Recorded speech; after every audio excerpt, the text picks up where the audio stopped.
Olá, pessoal! Começa agora o programa Estratégias em Renda Fixa.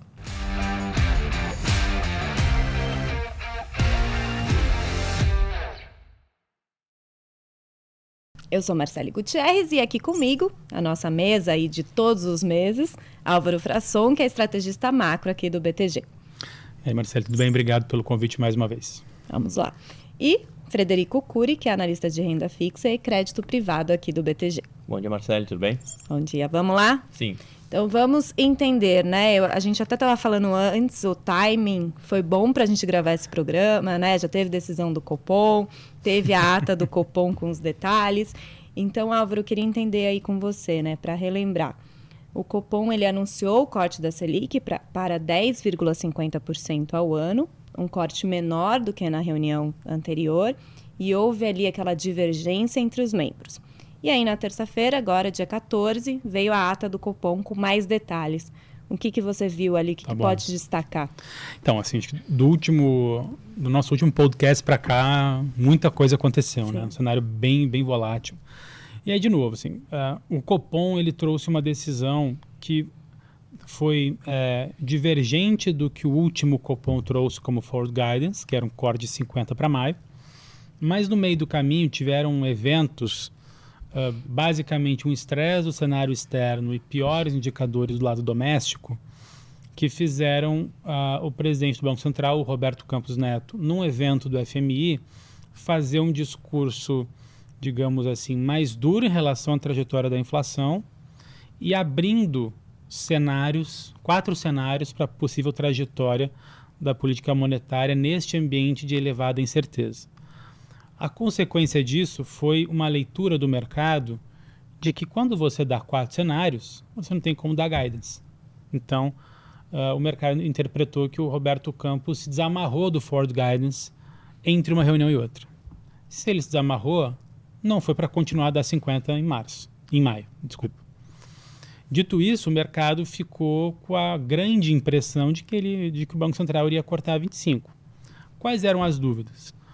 No meio do caminho, depois de que o Roberto falou esses 4 cenários lá no FMI, tiveram dois eventos importantes, bons no cenário externo, e o IPCA 15 de abril também não foi ruim, foi qualitativamente bom. E aí o mercado voltou, puxa, será que dá para cortar 50? Será que tem argumentos, né?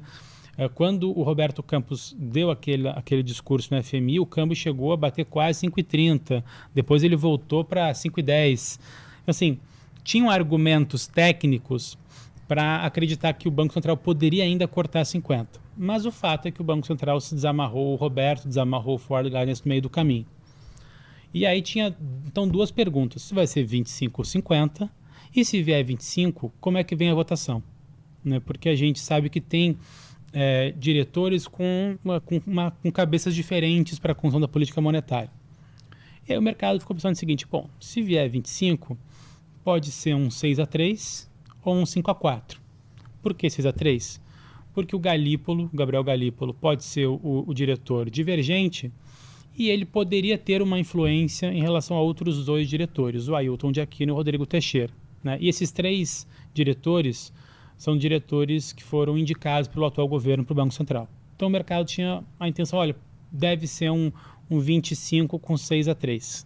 Ninguém acreditava num 25 unânime.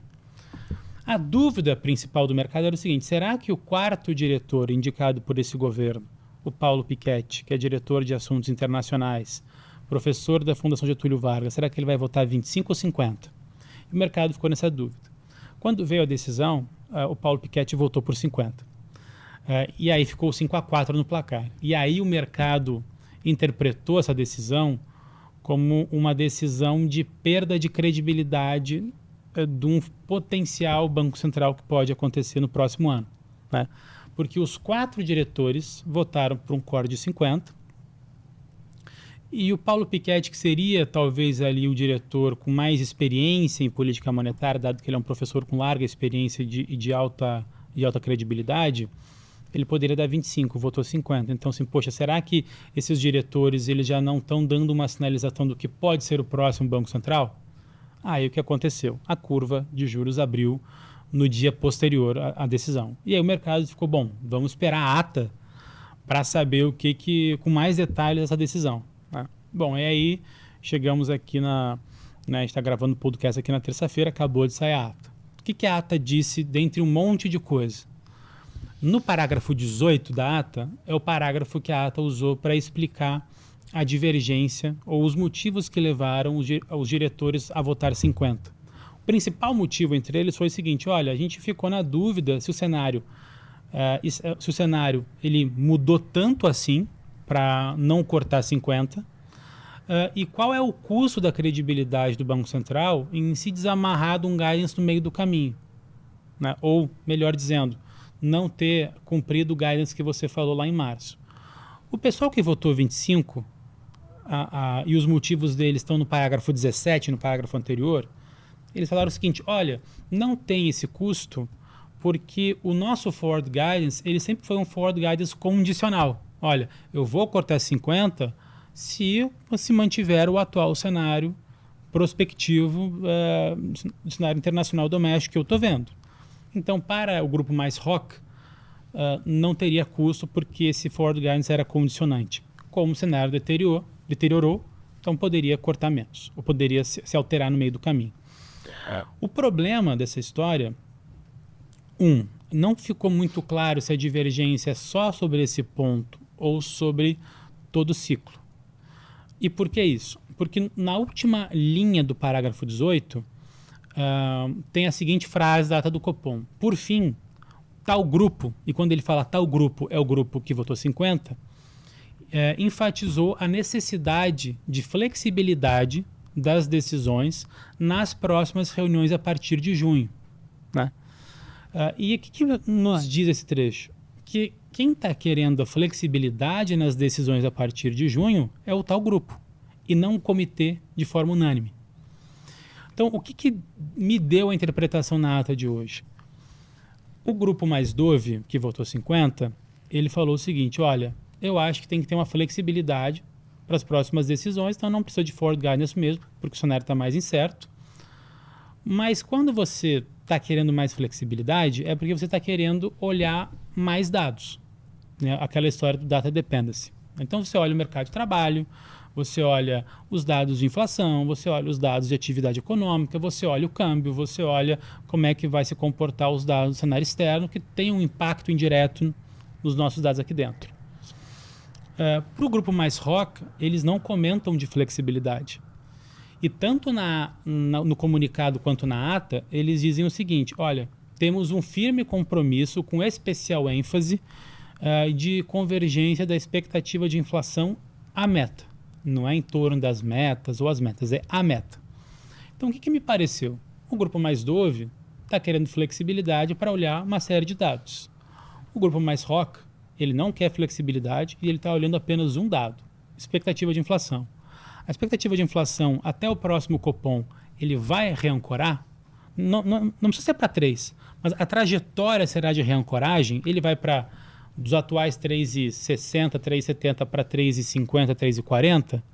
Se isso acontecer, me parece que o grupo ROC ele está aberto a cortar 0,25. Se não tiver uma melhora das expectativas, me parece que o grupo ROC ele escreveu um texto dizendo que, olha, não tem argumentos para eu continuar cortando se as expectativas estão piorando. Dado que eu não estou comunicando uma flexibilidade e não estou data dependency em nenhum momento. Eu estou olhando a convergência da expectativa de inflação. Então, assim, foi um comunicado bastante duro e que ainda deixa dúvidas sobre se esse dissenso vai continuar ou não. É claro, se tiver uma melhora das expectativas, me parece que o corte de 25 ele pode ser unânime. Agora, se não tiver melhora das expectativas, o grupo ROC parece que vai votar pela manutenção. E como é que vai votar o grupo Dove? E aí, eu estava conversando mais cedo com o pessoal ali do Portfolio Solutions, ali da área que eu trabalho, dizendo o seguinte, olha, se tiver um novo dissenso, vamos imaginar o seguinte cenário, chegou junho, as expectativas de inflação elas não melhoraram. E aí o grupo ROC resolve votar pela manutenção, os mesmos 5, e os mesmos 4 resolvem votar por um corte de 25. Talvez a reação do mercado possa ser ainda pior a reação desse último Copom. Porque no último Copom você até tinha argumentos técnicos para dizer assim, poxa, daria para cortar 50, porque tinha lá, porque o câmbio até que não depreciou tanto, teve dados mistos no meio do caminho, tecnicamente estava para defender.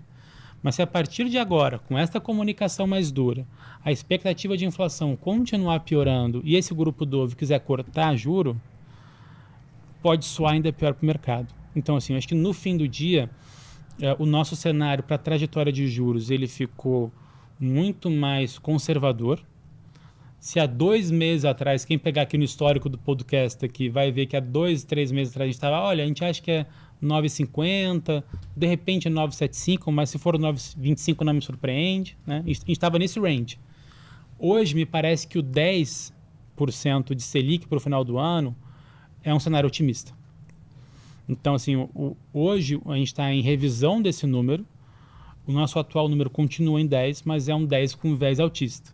Pode ser 10,25, pode ser, inclusive, o 10,5 não tendo mais nenhum corte daqui para frente. Então, de fato, à luz de tudo que aconteceu e da comunicação do Banco Central, o cenário se deteriorou bastante. A gente deve ter muito menos corte de juros, ou nenhum, do que a gente achava. E Álvaro, você falou bem ali a reação do mercado, né? Desde essa decisão do Copom, queria entender com vocês ali como que essa decisão refletiu nos ativos, né? Muda ali a visão, perspectiva para investimentos em títulos públicos. Fred, isso mexeu ali em crédito privado, mexeu no prêmio? Como que foi essa reação? Ou ainda é cedo para a gente entender isso?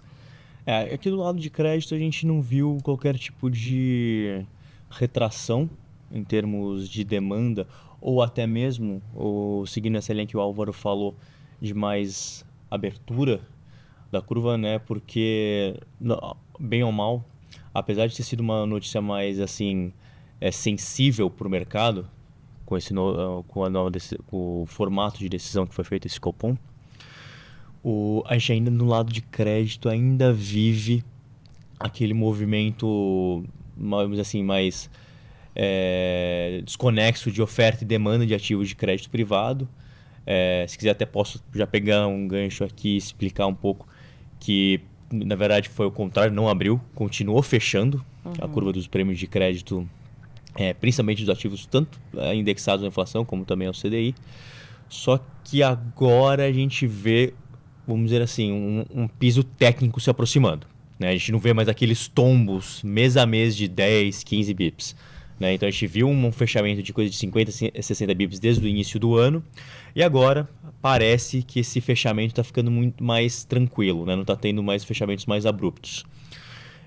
E o motivo disso a gente entende que não é um fator mais estrutural macro, né? Como o Álvaro pontuou, e sim porque o mercado está se equalizando em termos de oferta e demanda. Então, antes era aquilo que a gente viu, inclusive, nos outros podcasts, né? Era uma demanda latente, né? Com uma oferta que claramente não estava acompanhando essa demanda. Agora, os fundos de renda fixa, que eram até então os principais alocadores de crédito privado e os responsáveis, principalmente por conta desses fechamentos, reduziram o pace agora de alocação. Consequentemente, essa demanda também reduziu e as ofertas começando a se equalizar com a demanda. Então, obviamente que não estão iguais, de forma que a gente ainda vê um fechamento dos spreads, mas de forma mais sensível, de forma que a gente não vê fechamentos muito maiores até, vamos dizer, o fechamento desse primeiro semestre. Então, assim, em termos de rentabilidade, apesar desse fechamento, e a gente está vendo já que está começando a cessar, em termos estruturais de nível de prêmio, principalmente falando de juros real, né, a gente ainda entende que está atrativo, apesar desse fechamento que aconteceu desde o começo do ano. Então, imaginando que a gente está se aproximando desse piso técnico e, consequentemente, fixando esse nível de juros real atual, que pode deixar uma coisa mais tangível, né? Em torno aí de IPCA mais 6%, por exemplo, se considerar ainda inclusive a isenção de imposto de renda para a pessoa física, comparando os juros reais históricos do Brasil, está bastante atrativo, está bastante interessante e a gente ainda está bastante convicto na tese de alocação de crédito privado nesse momento. Né? Aí, só talvez uma questão de opção por mais high grades ou high yield, Os emissores mais high grade, que são aqueles créditos mais triviais, esses apanharam um pouco mais, né? A gente vê spreads de crédito até talvez negativos dentro desses emissores, aí acaba perdendo naturalmente a atratividade, mas nos emissores mais high yield, que são de empresas mais sensíveis, créditos mais complexos, a gente ainda vê atratividade, justamente porque os níveis de prêmios não foram tão afetados, visto que não era um foco de demanda, seja de investidor pessoa física, mas principalmente também dos fundos de investimento em crédito privado. Então, a alocação de crédito como um todo está ainda fazendo sentido. Nós estamos comprados na tese, um pouco mais direcionado para ativos mais high yield, que é onde nós enxergamos onde tem mais prêmio. E entendemos que esse fechamento deve começar já a estabilizar, pelo menos até o final desse primeiro semestre de 2024, uma vez que os próprios fundos de investimentos parece que já terminaram aquele movimento frenético de compra de ativos de crédito privado. A gente, inclusive, já está vendo até algumas emissões primárias novas saindo com um pouquinho de deságio para estimular os investidores pessoa física a alocarem. Então, a gente já vê, parece um mercado normalizando, se equalizando em termos de oferta e de demanda. Eu vou te perguntar daqui a pouco, Fred, né, quais são esses ativos, né, a carteira Top Picks certinho, mas eu queria, assim, que você já desse, quando você fala assim, né, os ativos de crédito privado ainda estão atrativos. Quais, por exemplo, né, quais ativos que a gente pode falar? Mais debentures, por meio de fundos, o que você vê? Perfeito. No geral, assim, a gente permanece agarrado naqueles ativos que possuem o benefício tributário da isenção de imposto de renda. Então, CRIs, CRAs e debêntures incentivadas são aqueles ativos que nós temos maior preferência. Vale mencionar que, depois desse movimento, surgiram movimentos de arbitragem dentro do mercado que proporcionou ativos não isentos, por exemplo, debêntures simples, que se você efetuar o desconto do imposto de renda, às vezes estava até pagando mais do que esse mesmo ativo, desse mesmo emissor, portanto, o mesmo risco de crédito isento de imposto de renda, visto que os ativos isentos de imposto de renda eram o alvo, tanto de pessoa física como fundos, como mencionei anteriormente. Mas, a grosso modo, até para simplificar, o foco continua sendo justamente CRIs, CRAs e debêntures incentivadas, que tanto atrelados à inflação, como o CDI+, e até um espaçozinho ali para investimentos pré-fixados. A gente enxerga que ainda tem espaço, talvez posições não muito longas, né? Um pré-fixado mais curto, médio prazo, durations ali próximas de 3, estourando 5 anos, e olha lá, ainda estão fazendo sentido. E aí, em PCA, a gente gosta de estar focando um pouco mais na parte média e longa da curva, CDI, obviamente, na parte um pouco mais curta. Legal. Álvaro, a gente falou, acho que alguns programas a gente estava falando das oportunidades em pré-fixado, né? Continua esse cenário? Continua. Assim, a gente fez no Asset Strategy uma alteração ali dos vieses para renda fixa, né? Assim, o primeiro ponto é que a gente já vinha, na verdade, trabalhando com um viés mais negativo para o overweight em pré-fixado, que a gente vem trabalhando com ele desde junho do ano passado e vem tendo um retorno positivo. Agora, dado que a gente está tendo um ambiente de menor queda do que a gente imaginava e de incerteza em relação à condição da política monetária, somado a uma incerteza fiscal também que aconteceu nos últimos 40 dias, me parece mais importante encurtar a duration da pré-fixado, como o Fred falou, né? Então, assim, dentro de títulos públicos, eu gosto mais do vértice janeiro 26, que é bem curtinho. Sim. Mas ele é bem curtinho e ele é interessante, tem um prêmio pelo seguinte ponto. Quando a gente olha para a curva DI hoje, a gente vê uma precificação de um ciclo de alta de juros 2025. Então, qual que é o exercício que a gente tenta se fazer e se perguntar? Digamos que o cenário base, e ele de todo mundo, seja um ciclo de corte de juros nos Estados Unidos, né? Será que num ambiente onde o Fed corta juros e há um novo banqueiro central, num primeiro ano indicado pelo novo governo, será que ele vai subir juros? Eu fico com muitas dúvidas em relação a isso. Então, o que eu acredito que acontece hoje com a curva é uma precificação para dizer o seguinte: olha, independente de quem seja o Banco Central, você vai ter que subir juros para conseguir controlar a expectativa de inflação.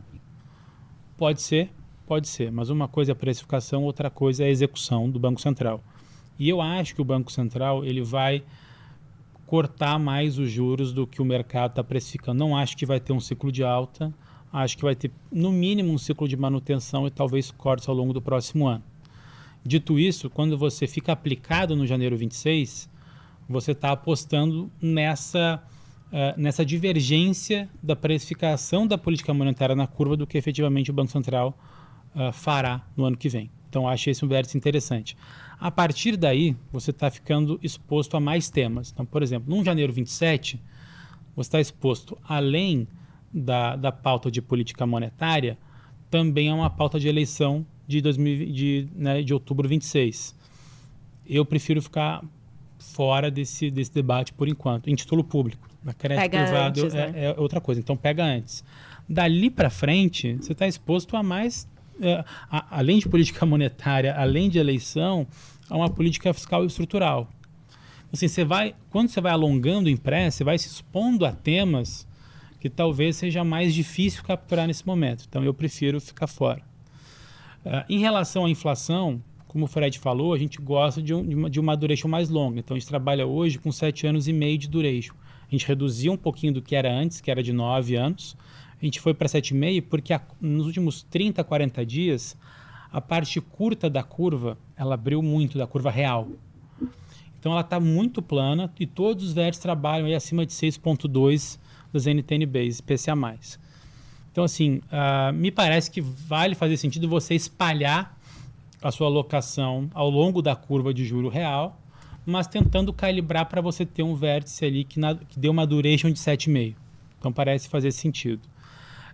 E aí vale também destacar, o que a gente prefere, inflação ou pré-inflação? Acho que nesse ambiente de mais incerteza, de talvez um juro real mais alto no mundo inteiro, de talvez uma inflação mais elevada, porque talvez o governo esteja preferindo mais crescimento via mais gasto, isso vai gerar mais inflação, então fica mais alocado em inflação. Por que isso? Porque geralmente, num ambiente onde, além dessa política fiscal mais expansionista, mas se a gente tiver com isso um Banco Central mais dovish, geralmente as inflações implícitas elas sobem muito mais e o juro real cai.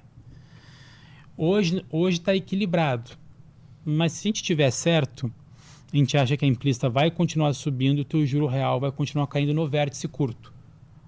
Então, poxa, fica alocado no curto. E no longo, você tem que ficar exposto, porque acho que o longo também tem um tema de juro real global.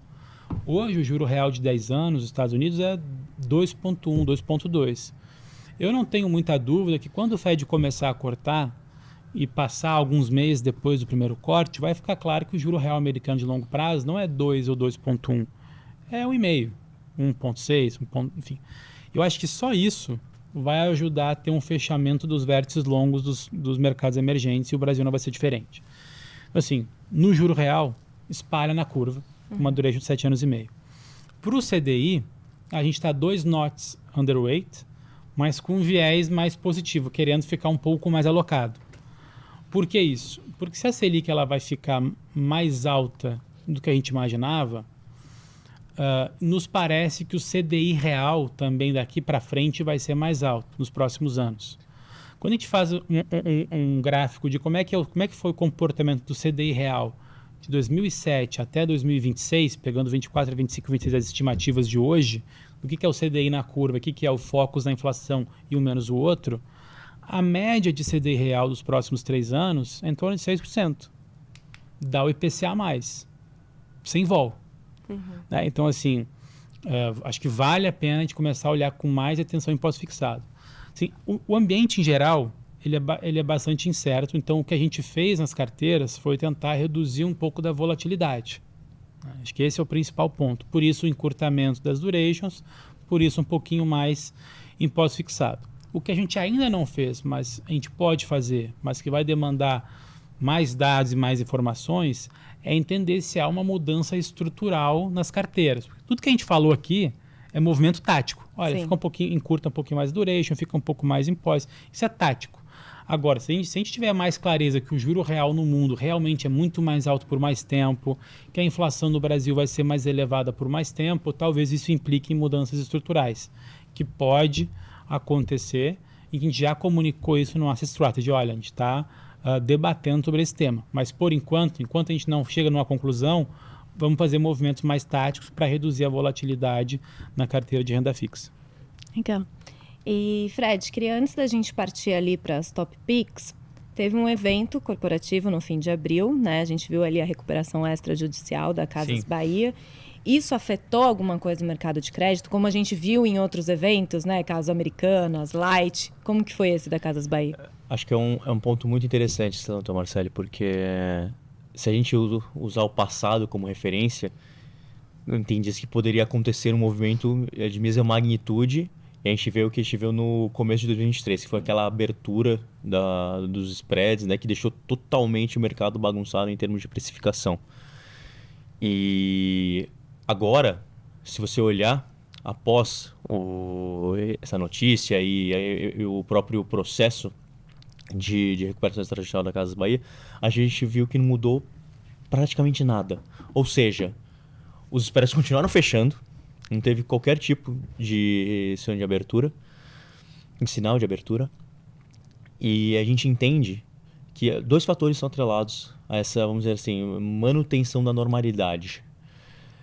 O primeiro ponto foi que tem essa questão da oferta e demanda, né, que estão batalhando ali diariamente, de forma que não haveria, vamos dizer assim, margem ou espaço para os spreads abrirem, uma vez que não haveria um fluxo vendedor tão grande. Pelo contrário, atualmente o fluxo permanece mais comprador de crédito privado corporativo, então não foi suficiente para gerar aquele, vamos dizer assim, efeito em manada dos investidores e fundos de se desfazerem dos ativos, de resgate dos fundos de crédito privado principalmente, e dos próprios investidores se desfazendo das suas posições para reduzir ou eliminar o risco de crédito das carteiras. De novo, muito pelo contrário, o mercado continua mais comprador de crédito, então isso segurou os níveis dos spreads, para não dizer até que continuaram fechando. E o segundo ponto é que, diferentemente de Light e Americanas, que foi uma coisa, acho que quase da noite para o dia, né? Tudo bem que Light vinha carregando esse imbróglio fazia um tempo, o Casas Bahia já vinha patinando já faz alguns trimestres, né? Então, quando veio... Não foi uma grande surpresa. Não foi uma grande surpresa. Quando veio o pedido oficial, ninguém ficou muito surpreso. Falou, bom, alguns até falaram, pô, sobreviveu mais até do que imaginávamos.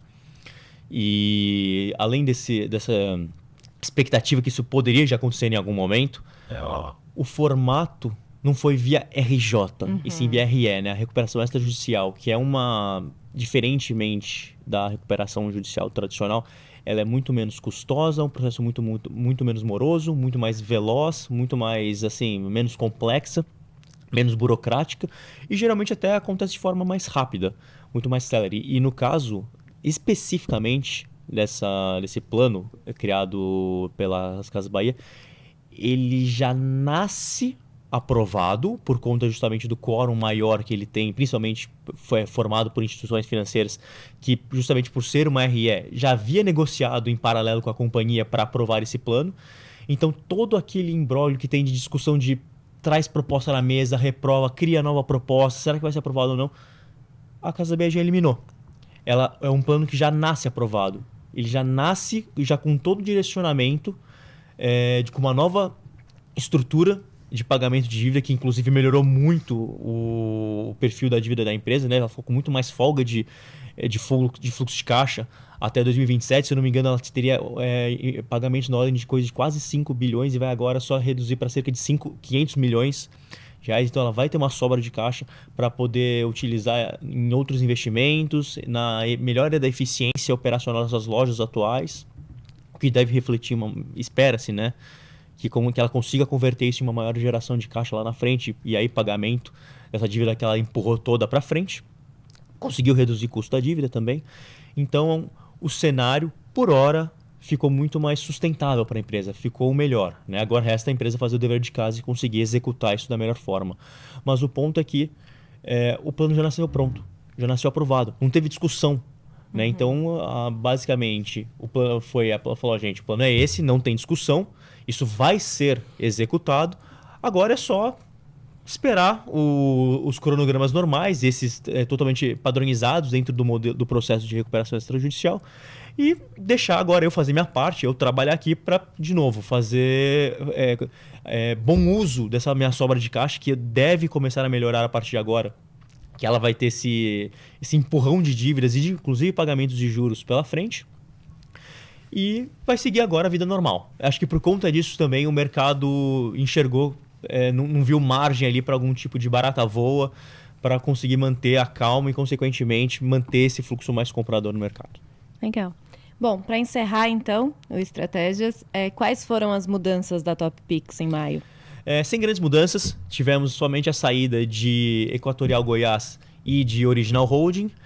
Lembrando que aqui essas duas saídas foram somente por uma questão de fechamento dos spreads de crédito, obviamente por conta da elevada demanda que ambos os papéis tiveram, então não foi qualquer tipo de problema de crédito. E tivemos como entrada o CRI Unidas, né? Atrelado à inflação. Escolhemos Unidas, isso seria, no caso, é importante falar que seria a nova Unidas, né? Aquela após justamente a Brookfield ter adquirido os ativos que foram forçados a serem vendidos pela Localiza, né? Após justamente o M&A que ela fez com a antiga Localiza. Isso pode ficar um pouco confuso, mas no nosso Top Picks a gente até explica como é que foi essa situação, mas o que seria a nova Unidas pertencente à Brookfield foi justamente esse CRI que nós colocamos dentro do Top Picks. Lembrando que esse, diferentemente de outros papéis que nós colocamos no passado, esse é para investidor profissional e não para qualificado, mas nós colocamos porque realmente enxergamos uma relação de risco-retorno bem interessante.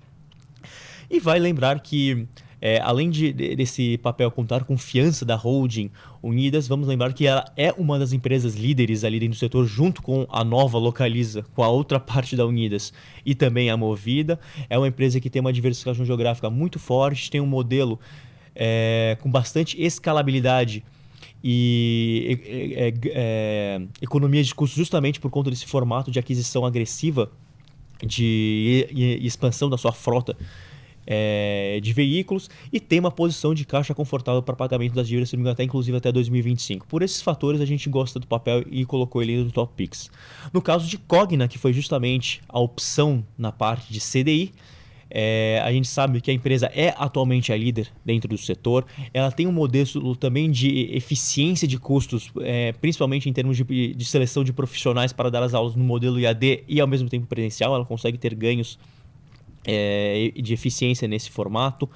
É uma empresa que tem uma alavancagem de certa forma moderada, né? Ela vem desalavancando e conseguindo manter um nível de certa forma sustentável, por assim dizer, e também tem uma diversificação geográfica muito forte. Foi por esses motivos e também até por conta do prêmio acima até do que a gente enxergava alguns meses atrás que a própria Cogna estava pagando, nós escolhemos e colocamos ela no Top Picks.